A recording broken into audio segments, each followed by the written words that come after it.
Hey there, everyone. It's Luciano from Bold Music, and today we're going to be looking at reading sheet music for beginners.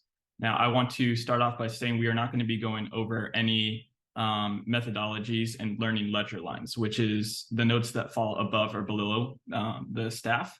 We're only going to be concerned with these 5 lines in both the treble and bass clef, as well as the 4 spaces that we find in between each of those.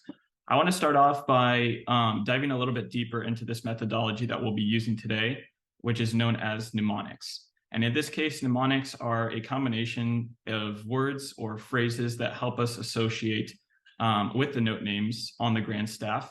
In turn, makes it a lot easier to remember the note names when visualizing the staff. I also want to go into a brief overview of why we use the grand staff, or what is considered a grand staff. Typically, if we're playing any other instrument aside from piano, we will only be dealing with one staff, which is a combination of 5 lines and 4 spaces in between. But because the piano is such a grand instrument in terms of its length and the notes concerned with that, we actually need to know 88 keys in total. Only 7 letter names in the alphabet, A through G, and then it recycles. But the piano is so wide in length that we actually just need to separate it into 2 separate staves, making it easier to read. Now with this, we actually read the treble clef lines and spaces different than we do the bass clef lines and spaces. For instance, if we're looking at the middle line of treble clef, which is B, it's not going to be the same as bass clef. Bass clef is actually D. And this translates into any other instrument. So for flute, if you're playing treble clef, you'll read it the same way as you do in piano. Bass clef, I believe cellos might play in bass clef, so you're going to read cello music the same as you would bass clef and piano. Okay, so that's a little bit of an overview on the grand staff.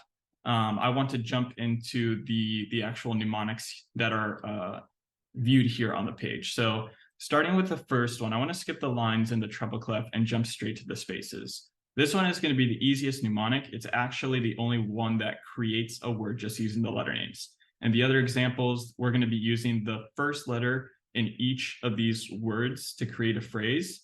So it's a little bit more complicated, but overall a lot easier in our sight reading process. So beginning with treble clef, we always want to start by reading from the bottom to the top. Okay, so we're going to begin with the first space, which is F. Right, we're just spelling the word face right now. F-A-C-E.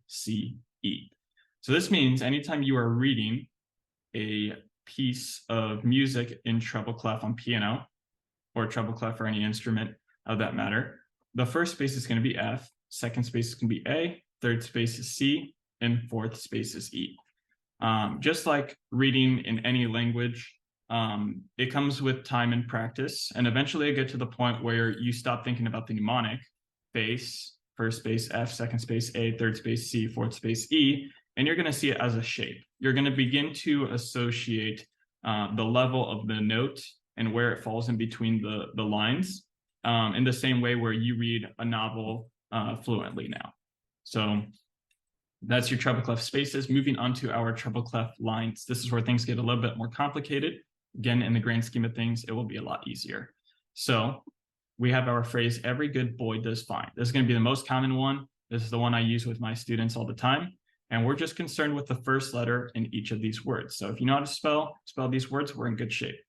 Every begins with E, good begins with G, boy begins with B, so on and so forth, D and F. These are the most important letters we're concerned with. Meaning if there is a note head that appears on the first line, we have E. Second line is G, third line is B, fourth line is D, and last line is F. You'll also come to realize that I think I would say the bottom of the treble clef staff is more commonly used than the top end, especially with the book studies that I use with my students. We are concerned with a C 5-finger scale beginning on middle C. So E and G are going to be very common. B is kind of like a gimme note considering it's right in the middle of treble clef, right? And then moving on to bass clef, which is a little bit harder than treble clef just because most players are right-hand dominant. Let's jump straight to the spaces. Again, 4 words is easier to remember than 5. This example here is all cars eat gas. It's going to be the same methodology as the lines over here.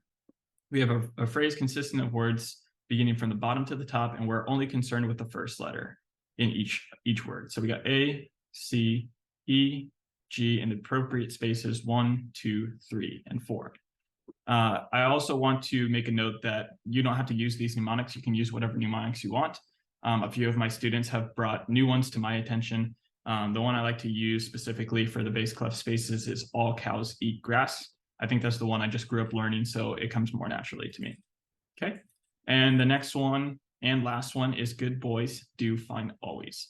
Now, I kind of want to speak on a point that I don't know if this is just a me thing or other instructors can share my viewpoint on this, but I've come to find that through personal experience in teaching my students, if we share words with other mnemonics, good, boys, boy, does, do, right? Just a different verbiage right there of the same word. It actually makes it a little bit more difficult to differentiate the two phrases. I've had students associate this phrase with bass clef with the treble clef. So they'll kind of like swap them up.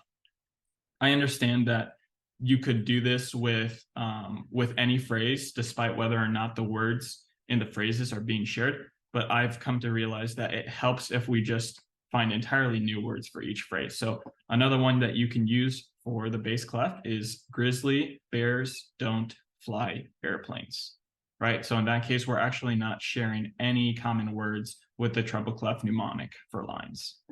Okay, another example that a student brought to my attention a few weeks ago was, what was it? Great big dragons fly around. If you look up on any web browser piano mnemonics, you'll find a whole list of options to choose from. Just choose the one that best suits you, that you're able to memorize quickly, because at the end of the day, we're still only concerned with the first letter in each word.